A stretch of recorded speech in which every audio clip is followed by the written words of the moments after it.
On September 21st, 2020, Microsoft announced their intention to acquire Zenimax Media, the parent company of Bethesda Softworks. Today, that deal has finalised, meaning that the incredibly talented group of over 2,300 people worldwide, who make some of the most accomplished creative studios in the video game industry, are now a part of Xbox Game Studios under Microsoft. What will this mean for Xbox? How will Bethesda operate? In a handy blog post today from Phil Spencer on Xbox Wire, some of those details have been revealed, though not everything is as clear-cut as many Xbox fans hoped for.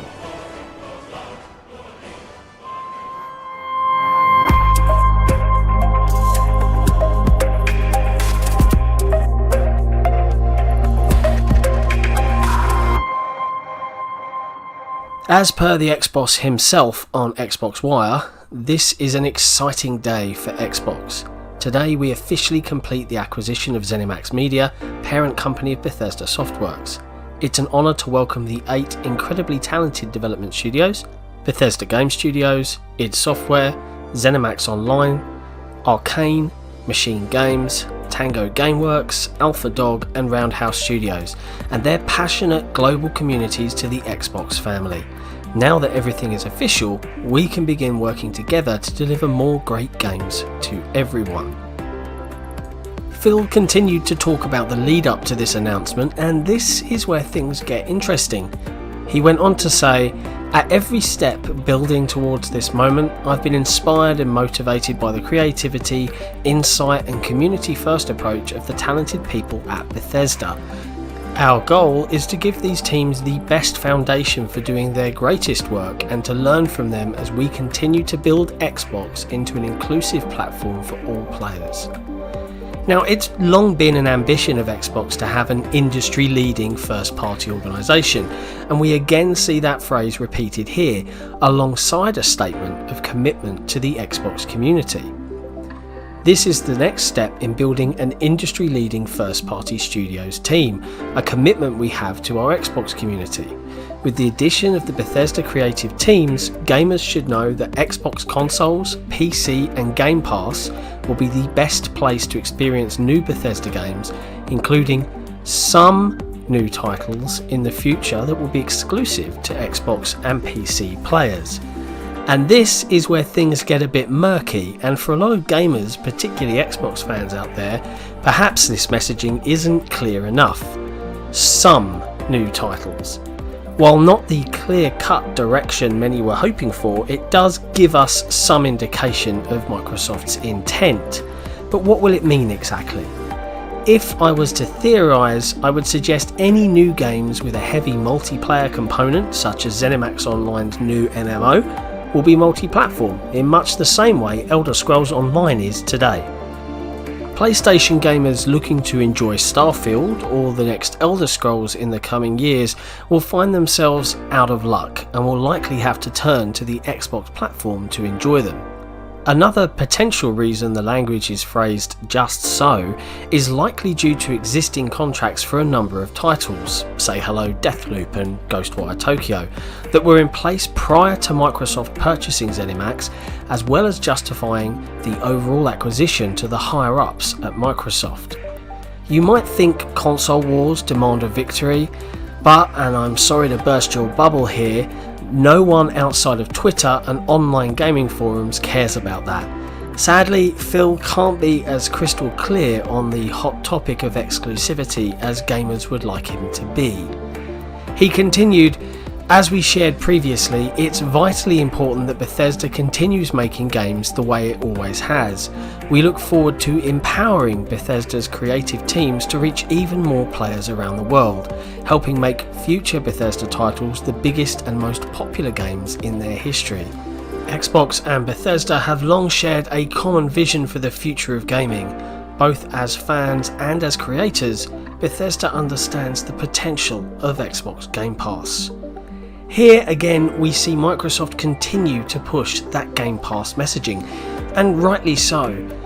Xbox Game Pass is performing extremely well for Xbox, and it's a killer feature that is only available on the Xbox platform, including console, PC and Android phones via xCloud. Gamers in the coming years will enjoy all of the now 23, I still can't believe it's that many, first-party studios' output on release as part of their subscription service. What's equally important is the independent decision-making and creative processes of those teams. It seems Microsoft is learning when it comes to taking over larger organisations and has leaned into standing back and not interfering in existing studio cultures.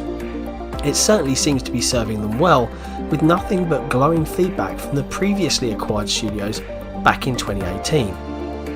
In a touching remark, Phil also commented on the passing of Robert Altman, who founded Zenimax Media back in 1999. We would also like to honour the life and memory of my close friend Robert A. Altman, founder of Zenimax Media. Robert believed deeply in the power of gaming, and we are privileged to be able to continue his work by joining forces with the teams he built and led for many years. I will miss the opportunity to work directly with him on the future of our combined teams, but I know that his spirit will live on in the shared work we do and motivate us to make this partnership all he envisioned. The Bethesda team have released a nice little YouTube video titled "Here's to the Journey", which certainly captures their studio's spirit and culture, with some touching images of Robert throughout, as well as a nice tribute to all their games. We'll link it in the description below. We won't have to wait long for more games to play, as Phil confirmed in his blog post to properly celebrate this special moment that Xbox will be bringing a number of additional Bethesda games into Xbox Game Pass later this week. The evil within has already been spotted to be on the way. Whether you feel a giant company purchasing another giant company is something worth celebrating, of course. For me, it was clear Zenimax were looking to sell, and I'd argue Microsoft was the best overall fit comparatively to anyone else out there.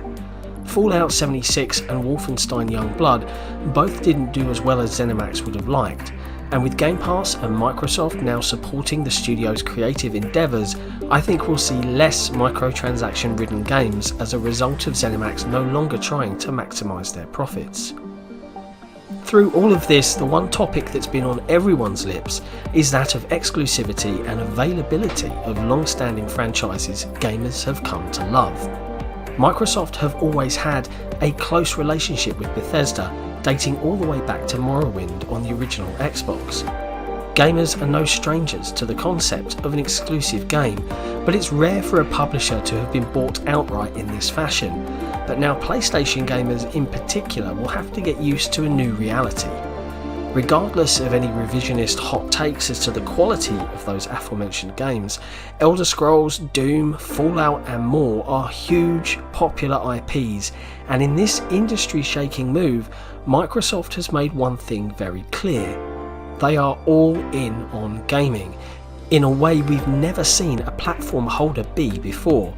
The scale of operation and output from Xbox is now, on paper at least, unmatched. And with Satya Nadella publicly stating that they're always open to growing inorganically, they may not be done yet.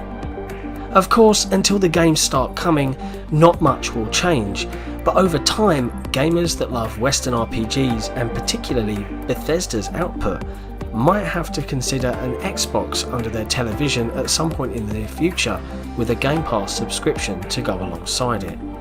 It's going to be an interesting generation of gaming, and as a fan of the Xbox platform, I can't wait to see how it all shakes out. Thanks for watching. If you enjoyed this video, be sure to hit subscribe and ring that notification bell so you can be notified when we drop some fresh content. And we'll see you next time.